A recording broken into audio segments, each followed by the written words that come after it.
자, 혹시 여러분 주변에 아니면 여러분 스스로가 난 세상의 진실을 너무 깊이 알아버려서 우울해 이렇게 느끼시는 분 계신가요? 오늘 해설에서는 이 아주 흥미로우면서도 약간은 뼈를 때리는 주제를 다뤄보겠습니다. 사실 우리는 고뇌하는 천재나 우울한 지식인의 모습을 좀 낭만적으로 바라보는 경향이 있잖아요. 워낙 똑똑하다 보니까 세상의 덧없음을 남들보다 먼저 알아챘고 그래서 필연적으로 불행할 수밖에 없다. 뭐 이런 논리죠.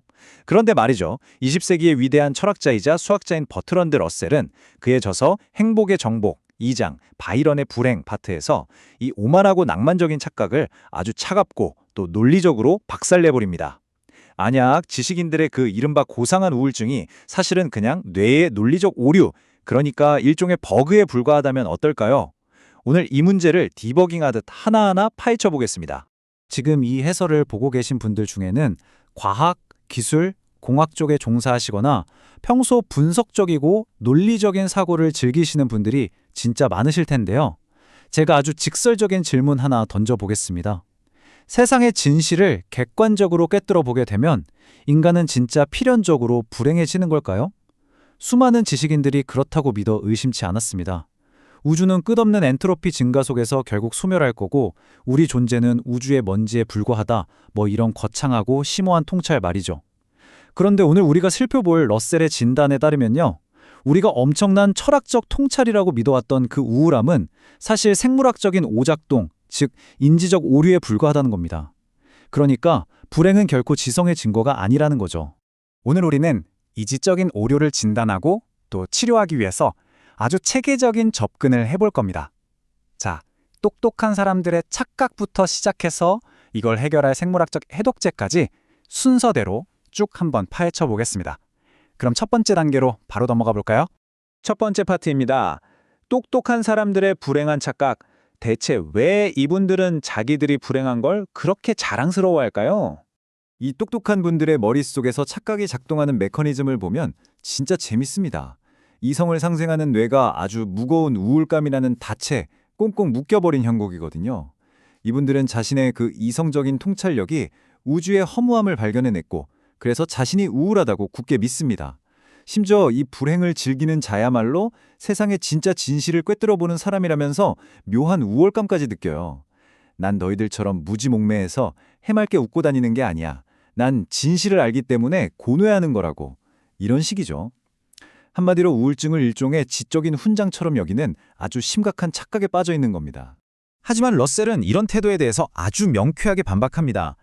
불행 속에 무슨 대단한 합리성이 깃들어 있다고 생각하는 건 정말 너무나도 단순한 견해라는 거죠. 진짜 현명한 사람은요, 환경이 허락하는 범위 내에서 어떻게든 행복을 누릴 줄 아는 사람입니다. 정말 논리적이고 지혜로운 지식인이라면 우주가 언젠가 멸망한다는 이유로 방구석에서 우울해하는 대신에 자기가 통제할 수 있는 다른 것에 집중해서 귀엽고 긍정적인 가치를 찾아낼 거라는 뜻이죠. 환경을 파악하고 적응해서 초점을 전환하는 능력. 사실 그게 진짜 훌륭한 지성이잖아요. 자, 그렇다면 이런 우울한 지식인의 오류, 이거 현대인들만 걸리는 현대병일까요? 두 번째 파트로 넘어가서 이게 어떻게 시대를 관통해서 나타나는 인간의 고질적인 버그인지 역사적 사례를 통해 한번 보겠습니다. 러셀이 아주 재미있는 세 명의 전형적인 인물을 꼽아서 비교해 줍니다. 고대의 전도서 저자, 19세기의 낭만주의 시인 바이런, 그리고 20세기 현대 비평가 조셉 무드 크루치인데요. 이 세 사람의 공통점이 뭔지 아시나요? 놀랍게도 세 명 다 인생 초반에 어마어마한 특권을 누렸던 사람들입니다. 전도서 저자는 막강한 권력에 술, 노래 같은 온갖 쾌락을 다 누려본 왕이었고요.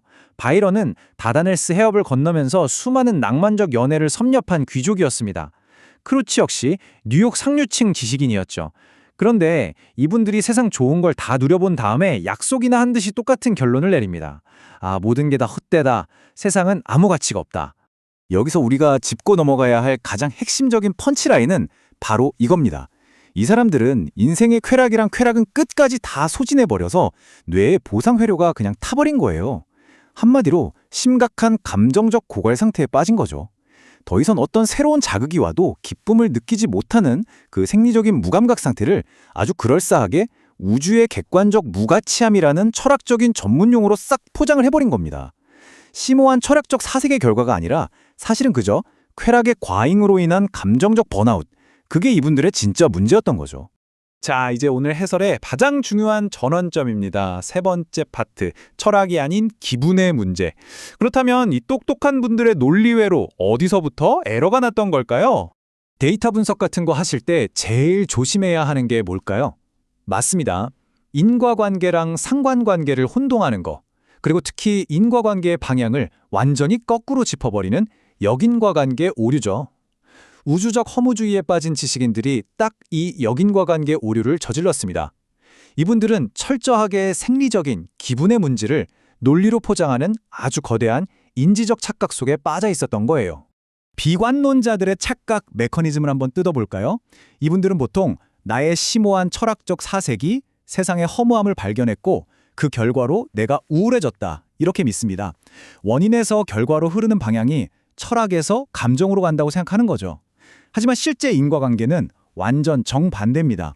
그냥 몸이 어디가 아프거나 신체적으로 불만족스럽거나 아니면 환경적으로 아무런 자극이 없는 거, 그게 진짜 원인입니다. 그 육체적 환경적 요인 때문에 우울한 기분이 먼저 확 생겨버린 거예요. 그리고 나면 이 똑똑한 뇌는 자기가 우울한 걸 정당화해야 하잖아요. 그러니까 비관적 철학이라는 논리를 막 동원해서 사후에 자기 합리화를 하는 겁니다. 그러니까 철학이 우울증을 만든 게 아니라 우울증이 철학을 만들어낸 거죠. 완전히 거꾸로 짚은 겁니다. 그래서 러셀이 아주 단호하게 선을 긋습니다. 감정은 논리로 다룰 수 없다. 여러분, 우리 뇌에 편도체에서 막 밀려오는 감정의 파도를 대뇌피질의 이성적인 논리로 억누르거나 뚝딱 바꿀 수 있던가요? 안 되거든요. 우울한 기분을 고치려면 골방에서 철학책을 읽을 게 아니라 나가서 맛있는 걸 먹거나 햇빛 보며 산책을 하거나 수면 패턴을 고치는 등 철저하게 물리적이고 생리적인 조치가 필요합니다. 애가 아파서 우는데 거기 대고 인생의 허무함을 논할 부모는 없잖아요. 일단 해열제부터 먹여야죠. 기분의 문제는 환경과 육체의 변화로 풀어야 한다는 게 러셀의 처방입니다. 자, 기분의 문제를 어느 정도 해결했다면 이제 비관론자들이 들이미는 그 철학적 전제 자체도 논리적으로 반박해 볼 필요가 있겠죠. 네 번째 파트, 허무주의를 깨는 현재의 가치입니다. 옛날 전도서의 저자는 강물이 바다로 흘러가도 바다를 채우지 못하고 세상에 새 것이 없다면서 엄청 절망했거든요. 비관론자들의 특징이 뭐냐면 세상 모든 게 영원불변한 발전을 거듭하거나 저 끝에 최종적인 목적지가 무조건 있어야만 의미가 있다고 믿는 거예요. 일종의 선형적 강박이죠. 함정에 빠진 겁니다. 결승선 테이프가 없으면 달릴 이유도 없다는 식이니까요. 하지만 러셀의 반박은 아주 합리적입니다. 그는 자연이 가진 그 순환적인 특성, 바로 그 자체에서 의미를 찾습니다. 자연의 순환 과정을 한번 떠올려 볼까요? 비가 주룩주룩 내리고 그게 모여서 강물이 되어 흐르고 바다로 흘러갔다가 다시 수증기가 돼서 구름이 되잖아요. 비관론자들은 이걸 보면서 거봐라 무한반복이네. 결국 남는 게 하나도 없잖아. 완전 허무해. 라고 하겠죠. 근데 러셀은 시각을 완전히 바꿉니다. 만약 저 강물한테 감정이 있다면 어떨까? 영국의 시인 셸리가 묘사했던 구름처럼 그 굽이굽이 흐르는 모험적인 여행 자체를 엄청 즐기지 않을까? 어딘가에 딱 고정돼서 도달하는 것만이 중요한 게 아니라 그 순환하는 과정, 모험 자체를 즐기면 된다는 거죠. 만물이 돌고 돈다는 사실 자체가 염세주의의 증거가 될 수는 없다는 겁니다. 나쁜 걸 물려받으면 비관할 이유가 되겠지만 좋은 걸 물려받고 순환하면 그건 낙천주의의 이유가 될 수도 있으니까요. 결국 가치의 본질이라는 건 먼 훗날의 최종 결과물에 달려있는 게 아닙니다. 진짜 가치는 바로 지금, 현재의 경험 그 자체에 존재하는 거죠.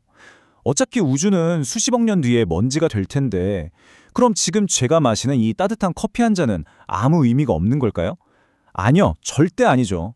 지금 당장 혀끝에서 느껴지는 커피의 향긋함과 온기는 우주의 엔트로피 법칙이랑은 아무 상관없이 지금 이 순간 완벽하게 가치 있는 경험입니다. 인생이 영원무궁토록 지속되어야만 의미가 있다고 생각하는 건 정말 큰 착각이에요. 자, 이제 마지막입니다. 이렇게 헛똑똑히처럼 자아라는 좁은 감옥에 갇혀버린 지식인들을 구출해낼 수 있는 가장 실질적이고 강력한 해독제를 처방할 시간입니다.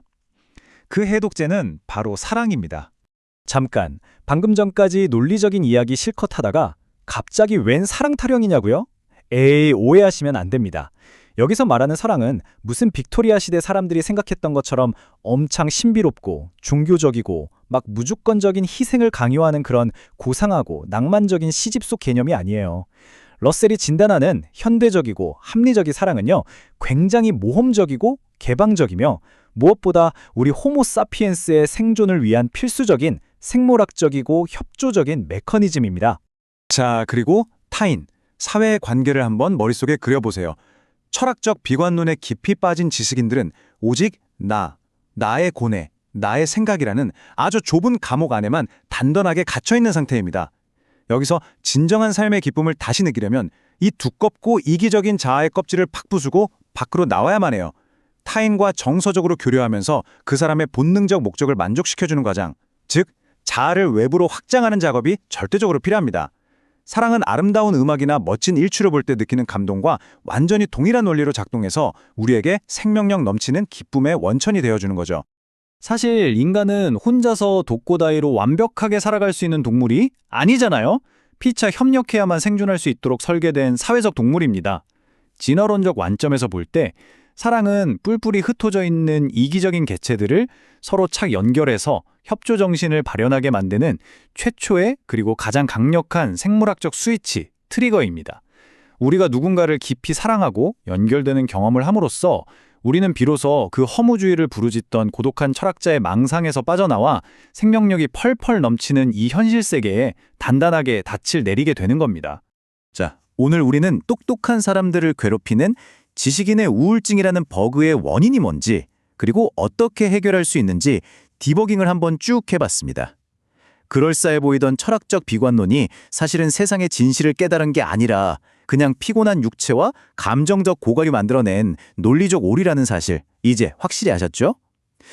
자, 이제 오늘 해설을 마치면서 여러분 스스로에게 이 질문을 한번 던져보셨으면 좋겠습니다.